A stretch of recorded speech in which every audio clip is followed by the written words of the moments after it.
Hello everybody, this is toysareruss, and for this blokees figure review we're going to be looking at the Galaxy version. This is from their 5th season, or selection 5. This is of course Sentinel Prime. So in this video we're going to have a detailed look at the figure.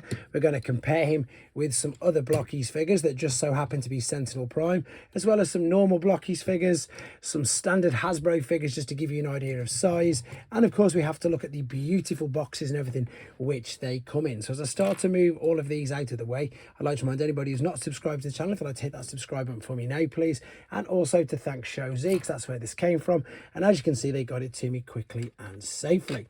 Right, so what we've got here now then, this is Galaxy version 05. It's crazy that they're on that number already. And inside this box there is 9 boxes, which you can see there. There is a chase figure, which is of course a metallic Optimus. I don't know if I've got that yet. You've already seen the Hound review of this particular set. The artwork on here is fantastic. It's pretty much a carbon copy of the movie poster, but obviously with the sort of chibi styled figures, which is exactly what these are. Now you can get them individually as well. As you can see, I've got the one box here. This is what he came in. The boxes are stunning. I've kept quite a few of these boxes, even though I've thrown, like, because I can't keep them all, but I've kept some of these because they're just beautiful. They just completely remind me of the reflective shiny stickers that we had as kids.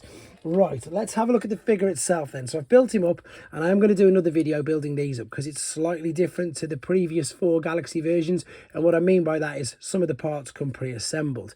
However, the figure itself, I'm sure you'll agree, it just looks great. The head detail on it is fantastic. It will move pretty much all the way around, but it will look up and down, which is really important. The articulation in the shoulders will go all the way out to the side. If you just move the wings sort of out of the way, you can take the arms all the way around as well. You've got movement in the shoulder pads there. You've got full bicep flexion, swivel, and the fist as well, because what you can do is you can just pop the hands off. I tend to always go with the closed fists, which is exactly what that's got there, but you can, as you will see here, you can have open palms as well. So full articulation on them and on the wings. There is a waist swivel, which if you just move the arms out of the way is unrestricted. I say that, but I'm fibbing. I've just noticed there's a slight little bend on there. So there is just a little bit of, I suppose, restriction, but it will go all the way around. Legs will go out to the side, past the point of 90, and indeed the other way as well. Full knee bend there, and ankle tilt, rock, etc., because the fact they're on ball and sockets.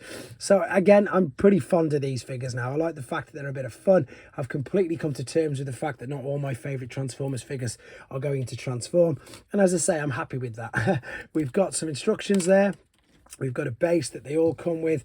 Now you've got these, I suppose, spaces on the feet. And I know I demo this all the time, but it's just to prove just how well they balance. So you can do some crazy poses, whatever you wanted to do. You can also interlock them all with other figures and just have a huge display. To be honest, they're so versatile. They're so much fun.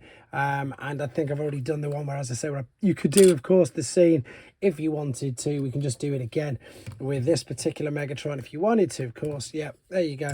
You can rip him in two. It's entirely up to you. So you can do that. You can have a bit of fun with them. And as I say, because they don't transform, you haven't got to worry about, or they haven't, as in the company, haven't got to worry about all excess kibble and joints and stuff here, there, and everywhere. These lovely little collector's cards, which again remind me of Pogs, are fantastic. They all come with them.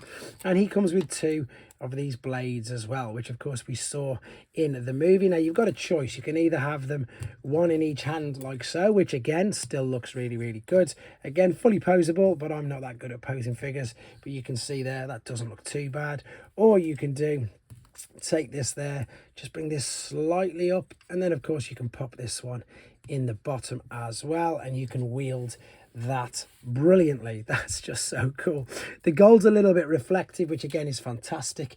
I suppose what I need to do is give you a bit of an idea of, I suppose, these figures and the size sort of comparison. So this is basically what's known as your classic sort of collection, which, to be honest, this guy's a classic one as well, but the only difference is it's known as a shining one, and that's because you can see there the chest lights up with that. The other ones which we had as standard, as I say, are Optimus Prime. There's loads of them. There's, as I say, they're on their 5th box already. The first 4 are all Generation 1 based characters. So before somebody jumps in and says Acid Storm, so, you know, Sunstorm and Acid Storm, but I think they were the Shinings anyway. But what I'm trying to say is they're based loosely around the Generation 1. Then you've got the Shining ones, which you've just seen there. These are the same size as the Galaxy ones, but they light up.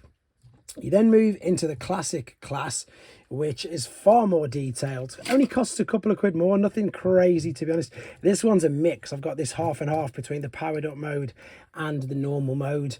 And then you've got the crazy full on, all singing, all dancing. They're calling this Action Edition. So this is the smallest and the cheapest, but also I suppose just as much fun as all of the rest. They are about core class size, maybe a teeny bit bigger depending on the figure. The good thing is they are still sort of scaled as well. Now that's the classic class, and again you can see it's quite a bit bigger than that. Right, let's bring in that's of course Bumblebee from Studio Series 86. You can see he's actually bigger than him. He's about, no, they're nowhere near as big as the main line. I'm just going through ideas to give you guys, as I say, for his scale and his height. There isn't much more to say about him, to be fair. As I say, he will scale pretty well with third party. Now, even the third party legend scale, Magic Square and New Age, which you can see are much, well, they're bigger. They shouldn't be bigger, really. You wouldn't expect Soundwave to be much bigger than Sentinel Prime, but there isn't really much more to say anything about him, to be fair. He's fun. You can pose him. The accessories that come with him just work. Yeah, he's bigger than core class. He's definitely bigger than core class, and as I say, that's pretty much it with what to say about him for now. I'm going to continue doing loads of blokees reviews. I'll do some collection videos very soon as well as I say, mixing them all up. In the meantime, let me know what you think of him, guys. I think he's a lot of fun, and indeed I'm sure you'll agree he looks it as well. Thanks for watching. Take care.